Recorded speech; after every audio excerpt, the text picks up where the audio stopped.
আমাদেরকে আমাদের আল্লাহ দুনিয়া ছাড়তে বলে নাই, আখিরাত ভুলতে বলে নাই, দুনিয়া বাদ দিতে বলে নাই। আল্লাহ ওয়ালা তানসা নাসিবাকা মিনাদ দুনিয়া, আল্লাহ বলছে বান্দা দুনিয়া ভুলে যেও না।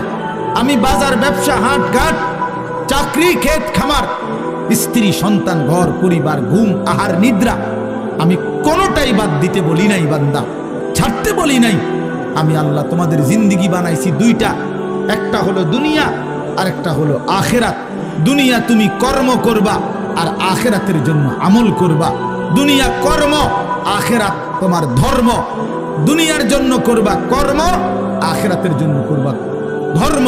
তো ধর্ম এবং কর্ম, কর্ম এবং ধর্ম মিলবে, তোমার গন্তব্য জান্নাতি হবে।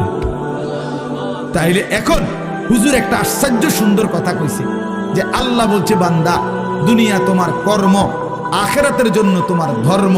কিন্তু আখিরাত লম্বা সময়, দুনিয়া স্বল্প সময়। নবীজি সাল্লাল্লাহু আলাইহি সাল্লাম বলছেন একটা সাগরের মধ্যে যদি কেউ নিজের আঙ্গুল চুবায়, ভিজায়, তো আঙ্গুলের অগ্রভাগে যেটুকু পানি, এইটুকুই হলো দুনিয়া, আর সাগরের বাকিটা পানি আখিরাত।